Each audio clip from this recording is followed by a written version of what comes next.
안녕하십니까 구독자 여러분. 오늘 24년 9월 21일입니다. 전국 영업용 화물차 번호판 시세 좀 알아보고 가겠습니다. 먼저 대표님 본인 소개 좀 해주세요. 예, 안녕하세요.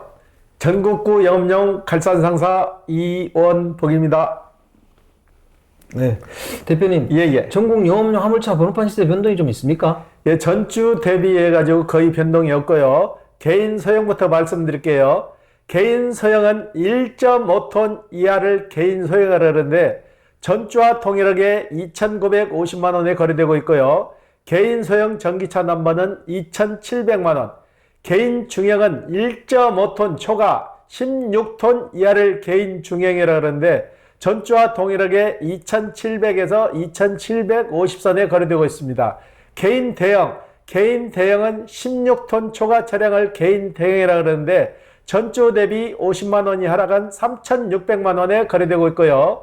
트레라는 6,500만원, 5톤 덤프는 3,300만원에 거래되고 있습니다. 예, 대표님. 개인 중형하고 개인 대형에서 좀 변화가 있었나요? 이건 왜 그렇습니까?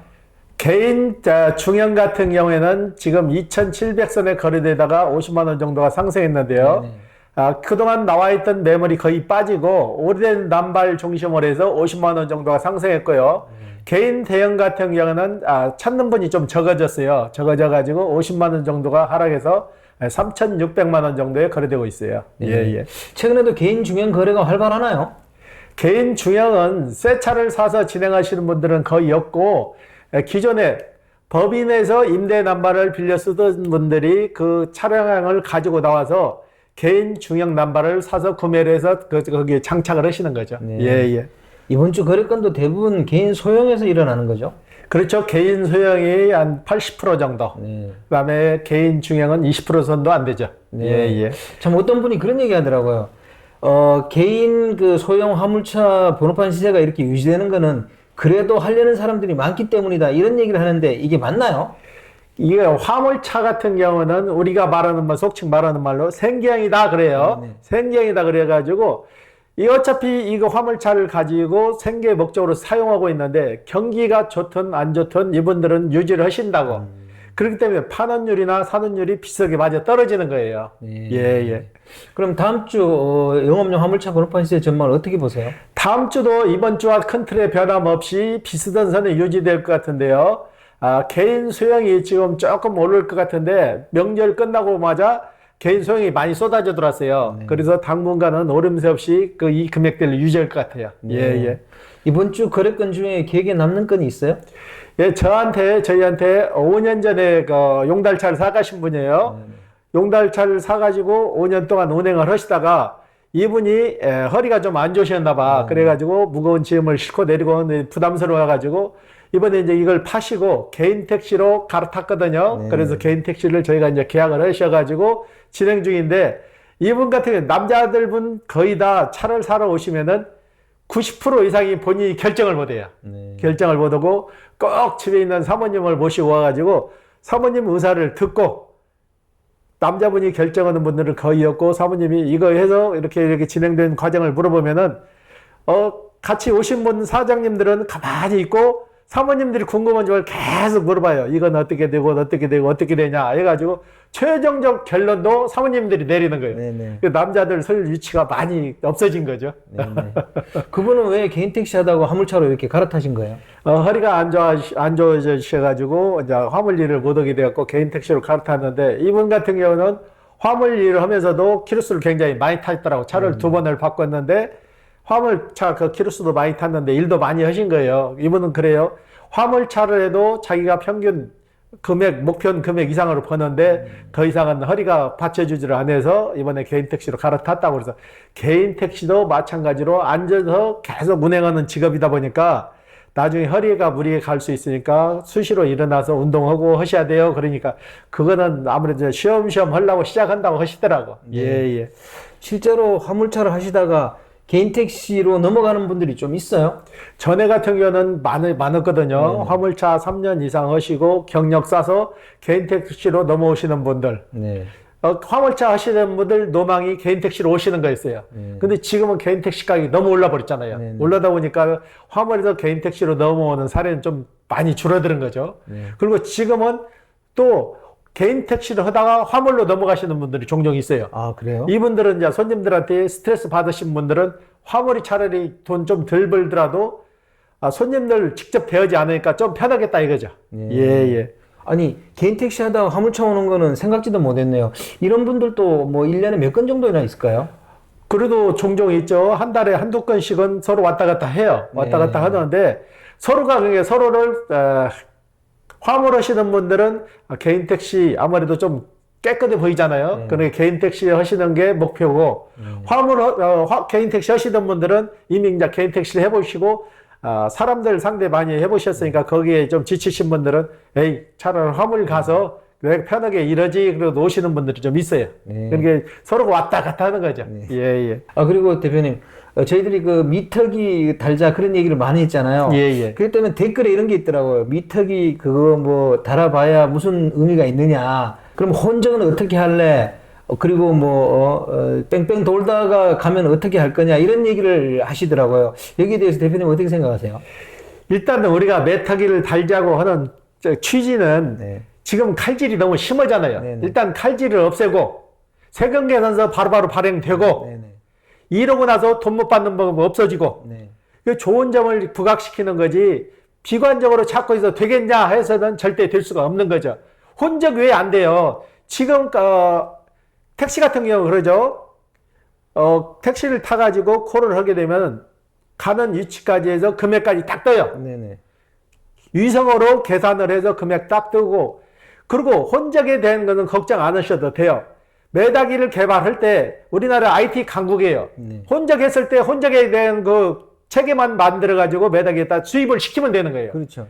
해보지도 않고 왜 자꾸 안 되는 쪽으로 유도를 하는지 이런 분들 때문에 화물이 발전이 없는 거예요. 네. 예, 예. 실제 어플로 가는 목적지 키로를 계산할 수 있지만 개인 택시도 마찬가지입니다. 그죠? 카카오에서도 다 계산이 되지만 미터기를 달므로써 고객하고 기사님 간의 신뢰를 더 확보하겠다는 거잖아요. 그죠?